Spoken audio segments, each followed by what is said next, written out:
In the message, divorce and remarriage was a very touchy subject. Each pastor had a different opinion on what they felt the prophet permitted and what he rejected. Most message pastors were very strict towards the women in the religion, while being somewhat lenient with the men. If you were female and divorced your husband, you were forced to be single until the day of your death. Some pastors claimed that a divorced female could only join in the rapture if their husband took them back. Some took this further to say that a divorced woman could only be a servant once in heaven. Other pastors in the message taught the general fundamentalist Christian views on divorce and remarriage. Men and women, equally, were not permitted to remarry after divorce unless their spouse died. Still others taught that men could remarry, but women could not, regardless of whether their spouse was alive. Each pastor who differed and held a slight variation of opinion claimed that their version was exactly what the prophet taught. Even while in the message, I noticed that some of these opinions varied among those who learned from the prophet's actions, and they were vastly different from those who learned from the prophet's sermons. My grandfather, for instance, taught his church that marriage and divorce was a mystery, and that if the prophet had not preached the sermon with that title, the church would have never known what God wanted. I always wondered, why was that necessary when we had the Bible? If the prophet's actions in later years did not align with his sermons, what of his early years?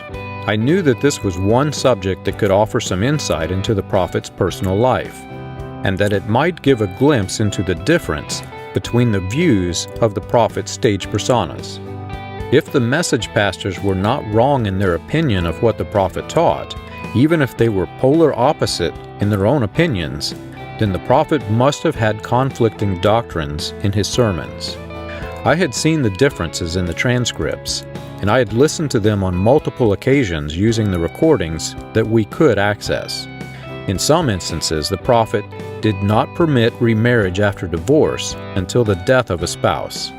He said, "Your vow is unto death you separate, and there's nothing in this world that will permit you to marry, in the Bible, until your companion is dead."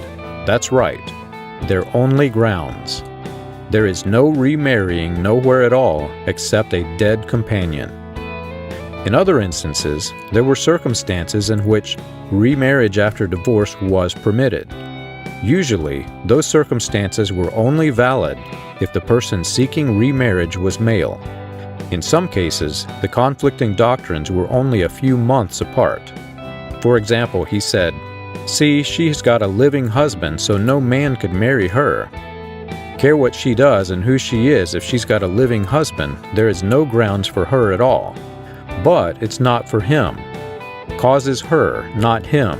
Get it? You have to make the word run in continuity. See, nothing saying he couldn't, but she can't. See, causes her, not him. That's exactly what the Bible says, causes her. It is not stated against him to remarry, but her. Why? Christ is the type. Notice, it is stated that he cannot remarry only a virgin. He can remarry.